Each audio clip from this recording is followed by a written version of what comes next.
सुशांत सिंह राजपूत की मौत के मामले में ड्रग्स कनेक्शन को लेकर गिरफ्तार हुई रिया चक्रवर्ती को 22 सितंबर तक जेल में रहना होगा। आज सेशंस कोर्ट में रिया की जमानत दूसरी बार खारिज की गई।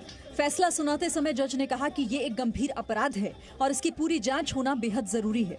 कोर्ट के फैसले के बाद रिया चक्रवर्ती के वकील सतीश मानचंदे ने कहा कि अदालत के आदेश की कॉपी मिलने के बाद वो अगले सप्ताह तक हाईकोर्ट में अपील कर सकते हैं।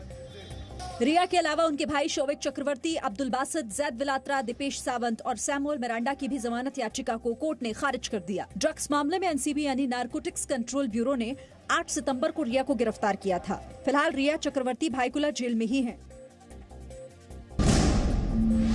रिया की जमानत याचिका खारिज होने का श्रेय भी जी न्यूज के इन वीडियोस को ही दिया जा रहा है। सब जानकारी जी न्यूज ने लोगों के सामने लाने के बाद अभी रिया चक्रवर्ती को जेल हो गई है। एनसीबी ने उनको अरेस्ट कर दिया है, उनके भाई को अरेस्ट कर दिया है। तो मैं जी न्यूज का आभार व्यक्त करता हूँ कि आपने सही बात लोगों के सामने लाई। जी न्यूज पर सुशांत सिंह राजपूत और रिया चक्रवर्ती के वीडियो दिखाए जाने के बाद से पूरे देश से प्रतिक्रियाएं आ रही हैं। बड़े खुश हैं कि कोर्ट ने उसे बरी नहीं किया, इससे हम बड़े खुश हैं और हम जी न्यूज़ के साथ हैं और हमें बड़ी खुशी होती है कि वो हर बार ऐसे अनबायस्ड और इम्पार्शियल वे में हमें न्यूज़ दिखाते हैं। हम डीएनए का शुक्रिया करते हैं कि वो ऐसे ही काम करता रहे और ड्रग माफिया का ऊपर दरवाज करें। जी न्यूज पर यह वीडियो दिखाए जाने के बाद से रिया चक्रवर्ती की भूमिका सीधे तौर पर सवालों में आ गई है। क्या कर रहे हो तुम?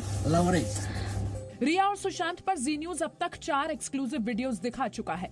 रिया चक्रवर्ती कहती रही हैं कि उन्होंने कभी ड्रग्स नहीं लिए, लेकिन जी न्यूज पर कल हमने वो वीडियो भी दिखाया जिसमें रिया चक्रवर्ती का ड्रग्स न लेने का दावा झूठा साबित होता दिख रहा था।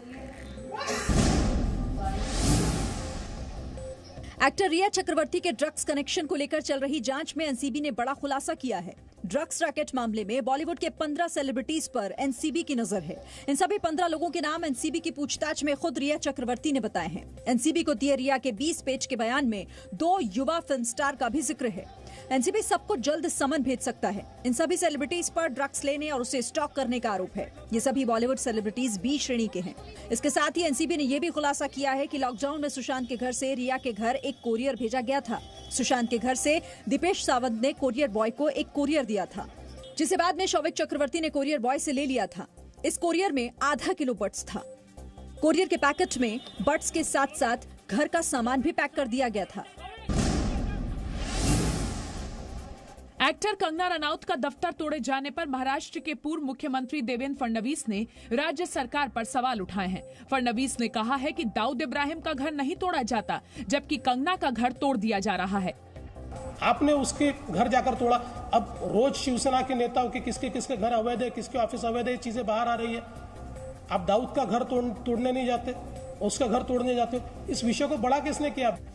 केंद्रीय मंत्री रामदास अठावले ने महाराष्ट्र के राज्यपाल भगत सिंह कोश्यारी से मुलाकात कर कंगना पर हुई कार्रवाई को गलत ठहराया।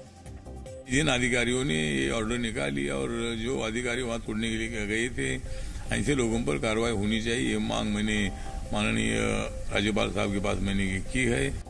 कंगना ने आज फिर एक के बाद एक कई ट्वीट्स कर महाराष्ट्र सरकार की कार्रवाई और सोनिया गांधी की चुप्पी पर सवाल उठाए।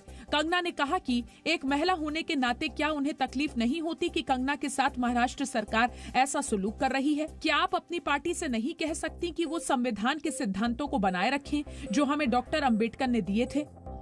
कंगना के समर्थन में देश भर में जगह जगह प्रदर्शन हो रहे हैं। अयोध्या में साधु संतों ने महाराष्ट्र की कानून व्यवस्था पर सवाल उठाए हैं। भारत और चीन के बीच बढ़ते तनाव को लेकर आज प्रधानमंत्री नरेंद्र मोदी और राष्ट्रीय सुरक्षा सलाहकार अजीत डोवल की मुलाकात हुई। सूत्रों के मुताबिक दोनों के बीच बैठक में वास्तविक नियंत्रण रेखा के हालात पर भी चर्चा हुई। वहीं सूत्रों के मुताबिक भारत और चीन के बीच अगले हफ्ते कॉर्प्स कमांडर स्तर की बातचीत हो सकती है। सूत्रों का कहना है कि अगले हफ्ते की शुरुआत में होने वाली इस बैठक में 5 बिंदुओं पर बने समझौते को अमल में लाने पर फोकस रहेगा। इसके तहत ईस्टर्न लद्दाख से दोनों देशों के सैनिकों की वापसी और तनाव को कम करना शामिल है। सूत्रों के मुताबिक ईस्टर्न लद्दाख में भारत को जब तक जमीनी हालात में सुधार नहीं होता दिखता, तब तक सेना अपनी पूरी तैयारी रखेगी। दिल्ली में रक्षा मंत्री राजनाथ सिंह और सेना के उच्च अधिकारियों ने वास्तविक नियंत्रण रेखा पर तनाव कम करने के लिए भारत और चीन के बीच 5 सूत्रीय समझौते पर चर्चा की। बैठक में राष्ट्रीय सुरक्षा सलाहकार अजीत डोवल, सीडीएस जनरल बिपिन रावत, सेना अध्यक्ष जनरल MM नरवणे, वायुसेना प्रमुख air chief marshal RKS Bhadauria और नौसेना प्रमुख एडमिरल कर्मवीर सिंह भी शामिल हुए। सामाजिक कार्यकर्ता और आर्य समाज के नेता स्वामी अग्निवेश का आज दिल्ली में निधन हो गया।